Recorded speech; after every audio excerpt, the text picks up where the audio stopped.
Cymru yn hynod o gyfoethog mewn treftadaeth arfordirol. Gyda 870 milltir o arfordir sy'n ymestyn dros glogwyni serth creigiog, ffentiroedd, twyni gwyntog, pentrefi pysgota tawel, trefi harbwr a cannoedd o dreithau godidog i ddewis honynt. Does dim syndod bod Arfordir Cymru wedi dod i'r brig yn y gwobrau teithio loni planes 2012. Mae agor llwybr Arfordir Cymru yn Mai 2012 wedi rhoi Cymru ar y map rhyngwladol. Gan mai ni oedd y wlad gyntaf yn y byd i sefydlu'r llwybr sy'n ymestyn ar hyd y cyfan o'n Arfordir. Erbyn hyn gallwch gerdded o Aber Afon Dyfrdwy yn y gogledd i Gas Gwent yn y de. Wrth wneud hynny, gallwch fwynhau rhai golygfeydd anhygoel a chofiadwy, yn ogystal â mwynhau croeso cynnes mewn cannoedd o dyfandau, bwytau a llefydd aros o safon.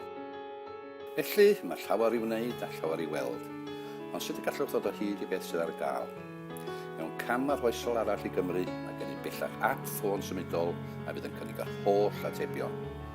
Mae eisoes yn cael effaith yma yn y pentiroedd creigiog, mae nhw warchodfeydd adar y mwyaf adnabyddus Cymru yn Annus Lawr. Hefyd, maes carfanau Blackthorn sydd ger llaw. The new All Wales Coastal app will be a fantastic benefit for people because everyone these days is technology up to date, up to speed with the latest technology, and I find that this app just includes so much information. It's fantastic, really. You know, at the touch of a button, all the information that's available with the tide times, the weather, where they are, everything. It'll be a definite boost. Ac o'r gogledd i'r de-orllewin, lle mae enillwyr baneri glas a gwobrau traeth eraill yn cynnig gwyliau teuluol gwir. Mae'r ap newydd yn cynnwys gwybodaeth am yr atyniadau, cyfleusterau, y tywydd a'r llanw. Cyfan sydd angen i chi gael y gorau allan o'ch ymwyliad a glan y môr. I think the great thing about this app is that it's an opportunity to recognise the ongoing developments that are throughout the year in a place like Salisford Bay. And these things can happen at any moment. We've got developments happening over the next year or so, and the businesses in this area are having ideas how they can recognise what's happening with those developments. And of course, that's no good without people coming to the location. So an app like this would be marvellous because it's a real-time online approach, and people can actually put forward things that events that will interest people and bring many tourists to the area. We've got quite a few things, whether it be restaurants or whether it's accommodation, if it's actually taking part in various activities.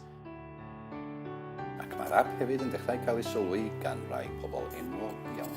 I'm using the new Coastal app, absolutely magnificent. I'm here at Cardiff Bay Nature Reserve. I bet you didn't even know this was here, did you, eh? It's literally just around the corner from all the cafes and nightclubs, so 5 minutes walk along the coastal path, you'll be sipping a cup of tea. When you've finished, pop up here, you've got swans, grebes, there's all sorts to see. Wonderful. I'll even be able to find out which areas are friendly to dogs, so I can walk my dog as I'm looking at our wonderful Welsh wildlife. You need this app. Hello Shemai, I'm Derek Brockway and this is the official Wales Coast app. It's absolutely fantastic, has everything you need for a wonderful experience at the seaside. You can find out all about the local facilities, the tide times, even where to buy an ice cream, and of course check out the latest weather as well. So give it a go, it's great. Yn ogystal ag ymwelwyr a busnesau, mae nodweddion yr ap hefyd yn mynd i helpu'r rhai sy'n ymwneud a diogelwch ar ein treitha. This app again is a very useful tool when trying to find a safe bathing beach to bathe. There is many tools on here with your local tide times, your local safety briefs from different beaches, and again it's a very useful tool. Ar ôl gweld fanteision yr ap i'r rwyddo fusnes, mae perchenog tafarn y Prince of Wales hyd yn oed yn fwy brwdfrydig am yr ap. This app will encourage people to visit our coastline and will be a wonderful tool to attract people to Kenfig. This will have a positive impact, not just on my business, but the area in general. Ond tydi'r fersiwn yma o'r ap Arfordir Cymru ond y dechrau, fel bydd Leslie Jones, prif-weithredwr Cadw Gymru Daclus yn esbonio. Well, this phase of the app is really just the start.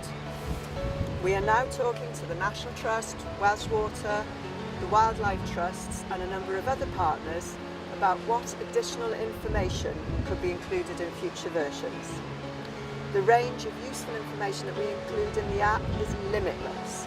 We want to build in really interesting information on wildlife, history, culture and so forth. And I think the app has got fantastic potential to inform visitors and residents about our incredible coastline. It's going to be a really exciting project to work on. Dim ond y dechrau yw hyn, drwy ddefnyddio'r technoleg diweddaraf i alluogi ymwelwyr a thrigolion darganfod y trysorau sydd i'w gweld ar hyd ein arfordir.